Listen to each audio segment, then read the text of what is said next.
vidutiniškai surenka per vidutiniškai visas rungtynes Eurolygoje. Po 5 yra įmetę Terence'as Morrisas ir Davidas Bludentalis. Na ir tolimi metimai yra kol kas tas didžiausias kontrastas, kurį galima pamatyti. Varžovai pataikė 4 iš 7, Žalgiris tik tai 1 iš 8.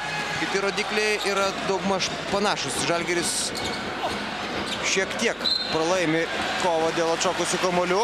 Terence'as Morrisas užmina galinę liniją, dar vienas šansas Žalgirio komandai. Tas šiek tiek yra 11-7. Varžovai padarė 3 klaidas, Žalgiris suklydo kartą ir dvitaškių pataikymas panašus. 58% Žalgiriai, 60 Tel Avivo Maccabi komandai. 21-26. Markusas Braunas. Ir pražanga Davidui Bludentaliui.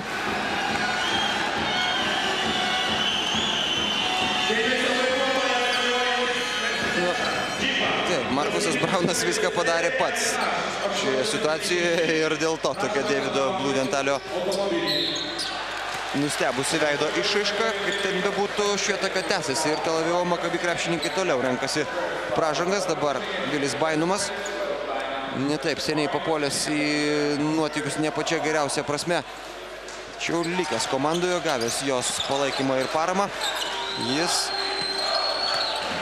dabar aikštelėje, Goranas Jurakas. Taiklus Gorano Jurako metimas. Na, taip per Terence'ą Morrisą verštis iš tikrųjų yra pakankamai rizikinga, dėl to, kad Terence'as Morrisas gali pridalinti bloko, tačiau Goranas Jurakas šiandien jaučiasi užtikrintai ir yra vienas iš Žalgirio puolimo lyderių. 23-26. Ir vėl Estebanas Batista. Ir vėl 2 taškai. Estebanas Batista tęsia savo puikų pasirodymą šios rungtynėse. 28-23. Popovičius.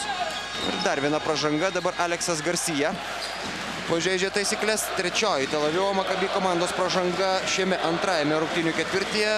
Sužaidus tik tai minutę ir 10 sekundžių jame. Suvėlavo dabar Aleksas Garcia.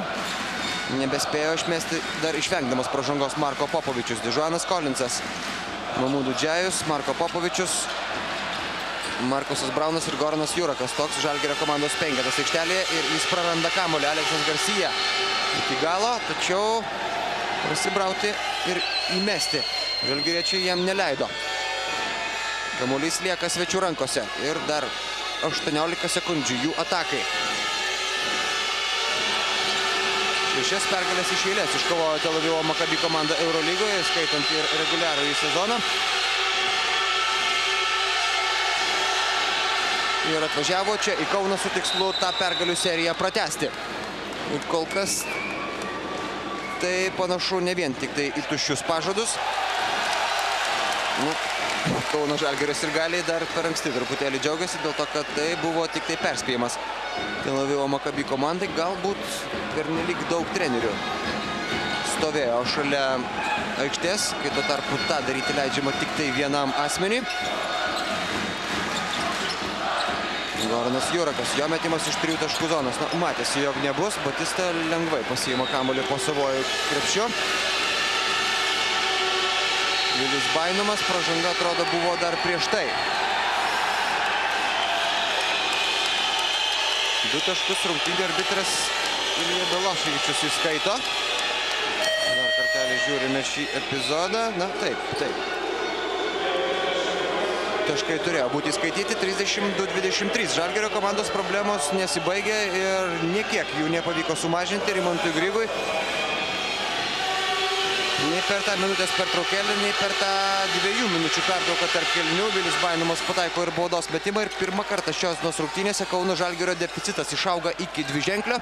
Na ir visi tie optimistai, kurie šiandien tikėjosi lengvo pasivaikščiojimo ir lengvo Tel Avivo klubo sutriuškinimo, dabar turėtų iš naujo pagalvoti apie šios rungtynių scenarijų. Aišku, mačas tik tai prasideda ir jame dar įvairiausių posūkių mes pamatysime. Ir būtų gerai, kad viskas kryptų į štai tokią pusę.